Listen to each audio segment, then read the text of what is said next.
तो चलिए big bash league में एक और जबरदस्त रीमैच के लिए तैयार हो जाइए। आज हम आंकड़ों की गहराई में उतरेंगे और देखेंगे कि होबार्ट हरिकेन्स और मेलबर्न रेनेगेड्स के बीच होने वाले इस मुकाबले की कहानी क्या कहती है। अभी कुछ ही दिन तो हुए हैं जब हरिकेन्स ने रेनेगेड्स को बुरी तरह हराया था। तो सवाल अब बड़ा सीधा सा है, क्या संघर्ष कर रही रेनेगेड्स की टीम इस बार बदला ले पाएगी या फिर चैंपियन हरिकेन्स की कहानी दोहराई जाएगी? चलिए आंकड़ों की मदद से इसका जवाब ढूंढते हैं। ठीक है, तो सबसे पहले कहानी को समझते हैं और देखते हैं कि दोनों टीमें इस सीजन में कहां खड़ी हैं। और यकीन मानिए, पॉइंट्स टेबल में एक बहुत बड़ा फासला है। अरे वाह, यहाँ तो जमीन आसमान का फर्क साफ नजर आ रहा है। हरिकेन्स दूसरे नंबर पर हैं और उनका नेट रन रेट भी शानदार है। वहीं दूसरी तरफ रेनेगेड्स टेबल में सबसे नीचे 8वें पायदान पर है और उनका नेट रन रेट देखिए जरा कितना खराब है। लेकिन ये तो बस कहानी की शुरुआत है, असली खेल तो आंकड़ों के अंदर छिपा है। चलिए अब बात करते हैं उस अरीना की, उस मैदान की, बेलरिफ ओवल, जो होबार्ट हरिकेन्स के लिए सिर्फ एक होम ग्राउंड नहीं बल्कि एक किला बन चुका है। एक ऐसा किला जहां खेल के नियम थोड़े बदल जाते हैं। जरा इन आंकड़ों पर नजर डालिए। बेलरिव की पिच में कितना बड़ा बदलाव आया है। 2022 में जहां पहली पारी का औसत स्कोर सिर्फ 132 रन था, वो अब बढ़कर सोचिए जरा 193 हो गया है। मतलब साफ है बॉस, अगर यहाँ पहले बैटिंग करनी है तो एक पहाड़ जैसा स्कोर खड़ा करना ही होगा। और गेंदबाजी में भी ना एक बहुत ही दिलचस्प पैटर्न दिखता है। आंकड़े चिल्ला चिल्ला कर कह रहे हैं कि इस मैदान पर तेज गेंदबाज स्पिनर्स से कहीं ज्यादा खतरनाक साबित होते हैं। उनका औसत देखिए, स्ट्राइक रेट देखिए, दोनों बेहतर हैं। ये एक बहुत ही जरूरी जानकारी है दोनों कप्तानों के लिए। अच्छा, मौसम का क्या हाल है? तो शाम को तस्मानिया की ठंडी ठंडी हवा चलेगी और ओस भी गिरेगी। इसका सीधा सा मतलब है कि गेंद स्विंग होगी, जो गेंदबाजों के लिए अच्छी खबर है। और हाँ, चेज करने वाली टीम को इससे फायदा मिलेगा। बस एक मुश्किल होगी, ठंडे हाथों से कैच लपकना, जो कि आसान नहीं होता। तो अब आते हैं उस एक पल पर जो बेलरिव ओवल में महज एक सिक्का उछालना नहीं है। नहीं, ये आंकड़ों के हिसाब से मैच का रुख तय करने वाला मोमेंट है। ये आंकड़ा सच में दिमाग हिला देने वाला है। इन दोनों टीमों के बीच पिछले 5 मैच और पांचों की पांचों बार, जी हाँ, हर बार वही टीम जीती है जिसने बाद में बल्लेबाजी की है। 100%, कोई इत्तेफाक नहीं हो सकता ये। इसी को कहते हैं चेजिंग बायर्स।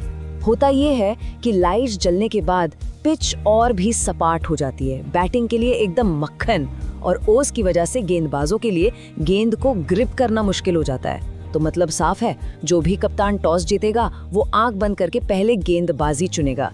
मैच शुरू होने से पहले ही एक बहुत बड़ा एडवांटेज। चलिए अब जरा मेजबान टीम पर नजर डालते हैं। डिफेंडिंग चैंपियन तो हैं, लेकिन इस बार एक बड़ी चोट की वजह से उन पर एक नया प्रेशर आ गया है। उनके सबसे बड़े मैच विनर, उनके फिनिशर टिम डेविड का ना होना ये कोई छोटी मोटी बात नहीं है। उनकी कमी टीम के आखिरी ओवर्स की बल्लेबाजी में एक बहुत बड़ा खालीपन छोड़ जाती है, जिसे भरना आसान नहीं होगा। लेकिन हरिकेन्स ने भी तैयारी कर रखी है।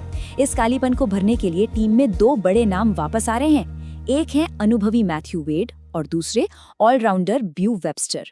इन दोनों के आने से टीम को वो संतुलन वापस मिलेगा जो डेविड के जाने से बिगड़ा था। और अपने घर में वो कितने मजबूत हैं, ये आंकड़ा देखिए। बेलरिव ओवल में लगातार 8 जीत। ये सिर्फ एक रिकॉर्ड नहीं है, ये रेनेगेड्स के दिमाग पर एक मनोवैज्ञानिक दबाव भी डालेगा।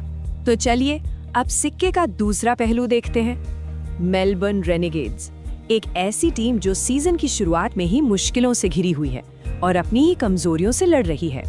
रेनेगेड्स की सबसे बड़ी सिरदर्दी है उनका घर से बाहर का प्रदर्शन। पिछले 12 मैचों में से 11 में उन्हें हार मिली है। सोचिए जरा, ये सिर्फ एक आंकड़ा नहीं है, ये एक तरह की ट्रैवल सिकनेस बन चुकी है, एक मानसिक रुकावट। और उनकी परेशानियां यहीं खत्म नहीं होती। टीम की बनावट में ही कुछ दिक्कतें हैं। टॉप ऑर्डर कमजोर है, टीम कुछ गिने चुने खिलाड़ियों पर बहुत ज्यादा निर्भर करती है और गेंदबाजी में वो धार नहीं है कि बीच के ओवर्स में विकेट निकाल सके। तो अब आते हैं सबसे दिलचस्प हिस्से पर। इस पूरे विश्लेषण के बाद वो कौन सी 3 छोटी छोटी लड़ाइयां हैं, वो कौन से 3 माइक्रो बैटल्स हैं जो इस पूरे मैच का नतीजा तय कर सकते हैं। पहला मुकाबला पावर प्ले में एक तरफ रिले मेरेडिथ की रॉकेट जैसी रफ्तार और दूसरी तरफ जेक फ्रेजर मैकगर्क का निडर बेखौफ अंदाज। मेरेडिथ बेलरीव को अपने घर के आंगन की तरह जानते हैं और उनकी आग उगलती गेंदें फ्रेजर मैकगर्क के लिए एक बहुत बड़ी परीक्षा होने वाली हैं। फिर आते हैं बीच के ओवर्स में, जहां दिमाग का खेल होगा। एडम ज़ेम्पा की चतुर लेग स्पिन के सामने मैथ्यू वेड का पसंदीदा स्वीप शॉट। वेड चाहेंगे कि ज़ेम्पा की लय बिगाड़ें और बाउंड्रीज बटोरें, वहीं ज़ेम्पा अपनी सीधी गेंद से उन्हें फंसाने की ताक में रहेंगे। ये बिल्कुल शतरंज की बाजी जैसा होगा। तो एक तरफ है एक ऐसा किला जिसे भेदना मुश्किल है, एक जबरदस्त रिकॉर्ड, और दूसरी तरफ है एक ऐसी टीम जो संकट में है और वापसी के लिए बेताब है। सवाल अब यही है कि क्या क्रिकेट के मैदान पर आंकड़ों को झुठलाया जा सकता है? क्या कोई बड़ा उलटफेर देखने को मिलेगा, या फिर नंबर 1 बार बार अपनी बात सच साबित करेंगे? इसका जवाब तो अब मैच में ही मिलेगा।